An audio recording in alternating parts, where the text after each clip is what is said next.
আজকে শুক্রবার সকাল সকাল চলে আসলাম, সব কাজ ছেড়ে ঠাকুরঘরে ঢুকে পড়লাম। সব হয়তো গত সপ্তাহে এনেছে। কি এনেছে এখানে? ডাল, গোবিন্দভোগ, আর এখানে ফুল টুল সবজি টবজি সব আছে। এখানটা রাখো, সরিয়ে রাখো এখানটা। আবার বাঁধাকপি এনেছে, বললাম বাঁধাকপি এনো না। যা তোমার প্রাণে চায় এক গাদা সবজি এনেছে। না না, অল্প অল্প এখানে কাটা টাটার সমস্যা হয়। করে আনা, তোমার যেটা রাখো না, আমি ঘরে রেখে বললাম যার সঙ্গে বাঁধাকপি টাধাকপি এনো না। করো না, করতে বলেছি নাকি? আমি ঘরে তোমার বাঁধাকপি খাবার দিয়ে দিয়েছি। কি জানি চালাল নাকি ফেনাবাতের জন্য? তুমিই তো বললে যাচ্ছলে। ডাল এনে রাখলাম এমার্জেন্সি।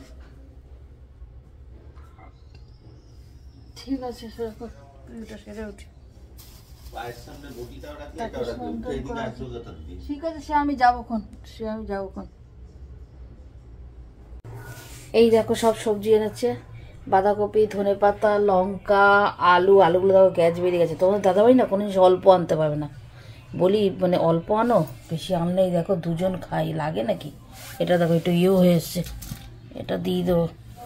আর এখানে আছে হচ্ছে গাজর, মূলো, তারপরে বিট, শিম এই আছে। আর এখানে আমি কেটে নিয়েছি কিছু, এটা ধুয়ে বসিয়ে দেবো। আলু আছে, আলু, কুমড়ো, শিম, গাজর সব দিয়ে ফেনাবাদ বসিয়ে দেবো, বুঝেছো? এটা হবে সকালের টিফিন। দেখি তারপর আস্তে আস্তে আর দেখি আর করবো, একটু ভাত করব আর বাঁধাকপি করবো, সব সবজি দিয়ে। দেখি রেসিপিটা যদি পারি তো তোমার সঙ্গে শেয়ার করবো। দেখি একটু ধুয়ে বসিয়ে দিই, আর একটা চা বসিয়ে দিই, কত মাসে গুড়গুড় করছে। তারপরে পুজোয় বসো। এই দেখো ফেনাবাদটা হচ্ছে, ফেনাবাদটা হলে একেবারে ঠাকুরকে ভোগ লাগিয়ে দিয়ে পুজোটা সেরে ফেলবো। দেখো ঠাকুরকে ভোগ লাগিয়ে দিয়েছে, ও ঘট পাতবো, ঘট পেতে পাঁচালি পরে উঠবো। একটু তোমার সাথে শেয়ার করলাম, দিনেরটা দিনেই দেখাচ্ছি। সকালে পুজো দিয়েছি, রাত্রে ভিডিও শেয়ার করবো। জলের কাজ যতক্ষণ করবো ততক্ষণ কিন্তু ঠান্ডা লাগবে না, জলের কাজ সেরে যেই উঠবো তারপরে ঠান্ডা লাগে। সকাল থেকে এত জল ঘাটা হয় না, তারপরে যখন মানে জল টল ঘেটে যখন বসবে তখন খুব ঠান্ডা লাগে। সকালে তো ওরকম ফেনাবাদ খেয়েছি, ঠাকুরকেও দিয়েছি, আমরাও খেয়েছি। তোমার দাদাভাই না ফেনাবাদটা খুব ভালো আছে, তা বসে ঠিক করে ফেনাবাদ আরেকটা আছে, বলছে আমি কিন্তু দুপুরে ফেনাবাদই খাবো। যা আছে ওর মতন হয়ে যাবে, কি ওর মতন হয়ে হয়তো থাকবে। তাই হলো আমি একার জন্য কী করবো, তাই আমি একটু সেদ্ধ ভাত বসিয়ে দিয়েছি। আলু সেদ্ধ, মূলো সেদ্ধ, শিম সেদ্ধ আর কুমড়ো সেদ্ধ। ওই সেদ্ধ ভাতটা আমি খেয়ে নেবো, তোমার দাদাভাইকে এই ফেনাবাদটা গরম করে দেবো। আর রাতে দেখি কী করি, ভাত থাকবে, আমি যা ভাত বসিয়েছি ভাত থাকবে। দরকার রাত্রে ডাল সেদ্ধ, আলু সেদ্ধ করে দেবো, গরমও খাওয়াবে।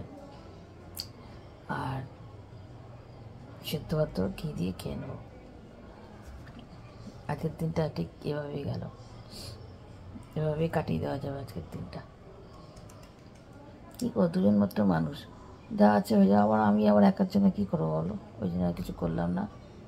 খাওয়ার জলটা একটু নিয়ে আসলাম, নিয়ে এসে এখন এখানে ঠাকুরঘরে বসা, এখানে বসে আছি, একটু কাজও করছি। ভিডিও আজকে এখনও পর্যন্ত ছাড়া হয়নি, দেখি ছাড়বো। সঙ্গে থাকো, দেখতে থাকো।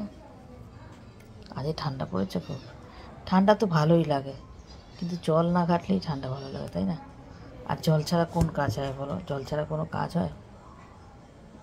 কেউ করে দিলে গরম তারা তো ঠান্ডা ভালোই লাগে বসে খেতে।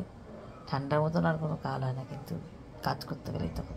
আর আমাদের এখানে না তুলনামূলক মানে শীতও বেশি আবার গরমও বেশি এখানে। কী জানি না কেন এরকম একটুখানি ইয়ের মধ্যে এতটা তাপমাত্রার তারতম্য কেন বুঝতে পারি না। ঠিক আছে চলো বসো, একটু পরে আমি 1টা বেজেছে, আর একটু পরে আমি গ্যাসটা ধরাবো। গরম তাহলে খাওয়া যাবো, গরমটা পছন্দ করি।